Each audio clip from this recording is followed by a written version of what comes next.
अस्सलाम वालेकुम, क्या हाल है आपके? ठीक ठाक है। Welcome back to my YouTube channel. आज सुप्रीम कोर्ट में मखसूस नशिस्तों का जो केस है उसका फैसला महफूज कर लिया गया और सबसे इंपॉर्टेंट बात यह है कि सलमान अकरम राजा साहब ने आखिरी चंद मिनटों में जो अपने जाती कागजात नामजदगी थे वो जब सुप्रीम कोर्ट में पेश किए तो सारी बात ही पलट गई। सलमान अकरम राजा साहब ने बहुत जबरदस्त किस्म के दलाइल दिए। आज उनकी चीफ जस्टिस ऑफ पाकिस्तान से थोड़ी तलख कलामी भी हुई, लेकिन आज वो बहुत एग्रेसिव नजर आ रहे थे। आज का ये जो केस था मखसूस नशिस्तों का, ये फैसला करेगा आने वाले दिनों में पाकिस्तान की सियासत कहां जा रही है। देखिए, सबसे इंपॉर्टेंट बात यह है कि पाकिस्तान तहरीक इंसाफ का ये कहना है कि हमने एक से ज्यादा जो है अपने कागजात नामजदगी जो है वो जमा कराए थे और उन्होंने 7 डिक्लेरेशन और जो पीटीए का जो डिक्लेरेशन है, जो उन्होंने बयान हल्फी है, वो भी जमा कराया था। अब सलमान अकरम राजा साहब ने ये जो अपने जाती कागजात नामजदगी है वो क्यों दिखाए? क्योंकि वो कहते हैं कि इलेक्शन कमीशन ने आपको प्रॉपर्ली रिकॉर्ड ही नहीं दिया और जो पाकिस्तान तहरीक इंसाफ वालों ने अपने बयान हल्फी जो जमा कराए थे वो भी आप लोगों को प्रॉपर रिकॉर्ड नहीं दिया। और जिसके बाद जब आज उन्होंने अपने जाती कागजात नामजदगी दिखाए तो वहां पर कोर्ट का माहौल ही बदल गया। और सबसे इंपॉर्टेंट बात मैं आप लोगों को बताऊं कि ये जो आज केस का फैसला महफूज हो गया, आज हुकूमत बहुत परेशान है। उसकी सबसे बड़ी वजह यह है कि अगर ये हुकूमत के खिलाफ फैसला आता है तो उनके लिए बहुत ज्यादा जो बिल्स हैं जो हुकूमत में उन्होंने पास करने होते हैं वो बहुत मुश्किलात में पड़ जाएंगे।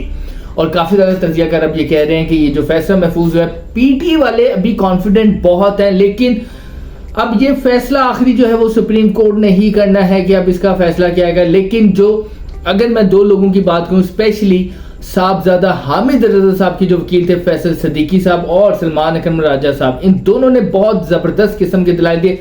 आज ज्यादातर जो दलाइल दिए वो सलमान अकरम राजा साहब ने दिए और बहुत कॉन्फिडेंट नजर आ रहे थे और उन्होंने वाकई में एक चीज साबित की है कि वो एक काबिल वकील है। और अगर इस चीज को मैं अगर जाती तौर पर देखूं तो मैं उनको बहुत पहले से जानता हूं और उनके बहुत ज्यादा केसेस मैंने ऐसे देखे जिनमें उन्होंने काफी इंपॉर्टेंट केसेस भी जीते। और एक टाइम ऐसा था कि नवाज शरीफ साहब की जब हुकूमत थी 2018 में, तो तब जो है गवर्नमेंट ने उनको बहुत अप्रोच किया था और वो चाहते थे कि मियां नवाज शरीफ के बहुत आम केसेस वो लड़े। लेकिन आज जो सुप्रीम कोर्ट में सलमान अकरम राजा साहब ने जो दलाइल दिए तो ये बात वाकई में कहनी चाहिए कि वो एक काबिल वकील है। और जब एक इंपॉर्टेंट चीज मैं आप लोगों को बताऊंगी, जैसे इस केस का फैसला महफूज और उसके बाद सलमान अकरम राजा साहब जब सुप्रीम कोर्ट से बाहर आए तो उन्होंने मीडिया टॉक की और उसमें भी उनकी बॉडी लैंग्वेज से ऐसा लग रहा था ही इज वेरी कॉन्फिडेंट और वो ये केस जीत जाएंगे। लेकिन अब ये आखिरी फैसला जो है वो सुप्रीम कोर्ट ने देना है। अगर ये फैसला हुकूमत के खिलाफ आता है तो उनके लिए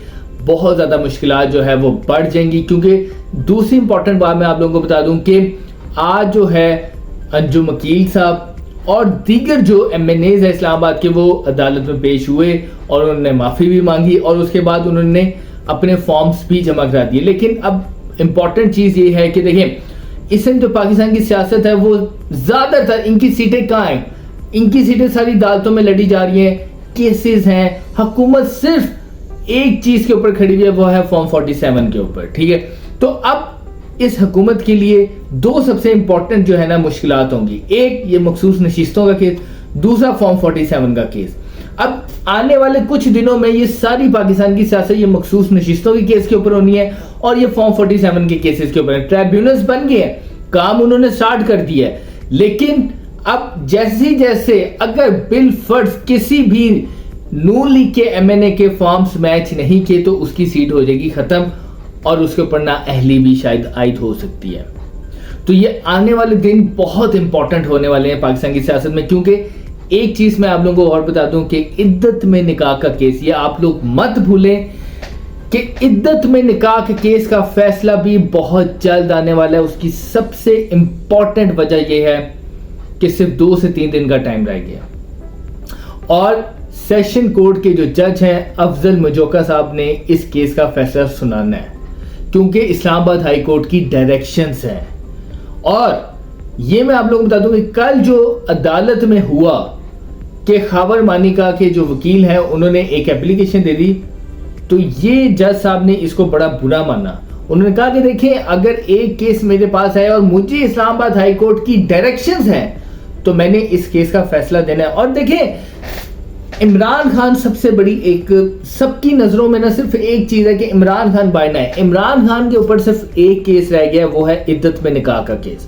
اگر اس کیس میں ان کی بریت ہو جاتی ہے, ان کی سزا معطل ہوتی ہے, تو یہ سلمان صفدر صاحب نے بھی کل یہ بات کی تھی, تو پھر ان کو اندر رکھنے کا کوئی ذاتی جواز ہی ہوگا.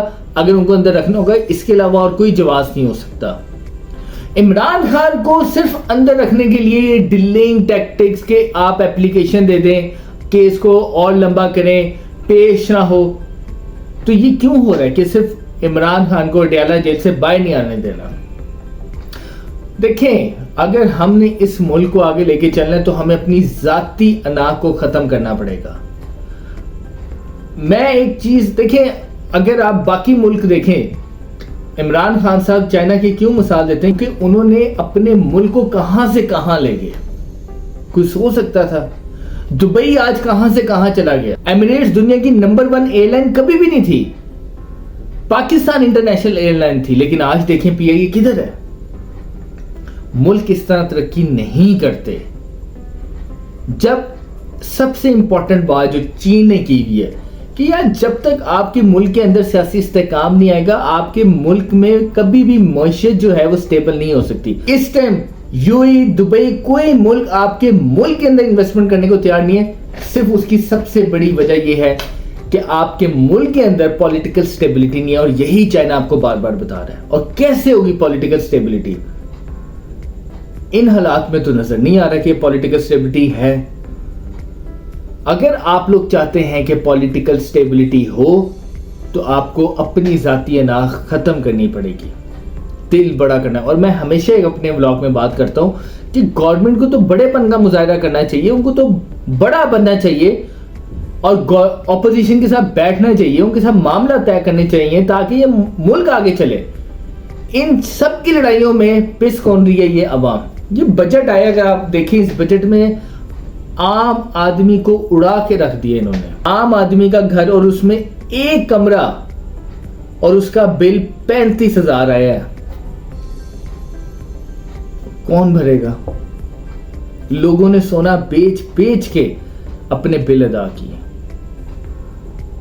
صرف عمران خان کو اندر رکھنے کے لیے اس ملک کو داؤ پہ اگر لگا دیا تو پھر اللہ ہی حافظ ہے. لیکن ایک چیز ہے کہ میں بار بار ایک بات کرتا ہوں کہ جب کرونا آیا تھا تو عمران خان نے ایک چیز, اس کے اوپر 100 تنقید ہوئی, لیکن اس نے ملک سٹیبل رکھا تھا. یہ اس کی ماننے والی چیز ہے. لیکن خیر, یہ گورنمنٹ کو سوچنا چاہیے کہ ہم تو صرف ریکویسٹ ہی کر سکتے ہیں, ان کو زیادہ بہتر پتا کہ انہوں نے کیا کرنا ہے. لیکن ایک چیز ہے کہ اگر یہ ملک ہے تو یہ پاکستان ہے, اور ہم سب کو یہ چاہیے کہ سب سے پہلے اس ملک کو بچائیں. تو ملتے ہیں اپنے نیکسٹ ولاگ میں نئی خبروں کے ساتھ. پاکستان زندہ باد.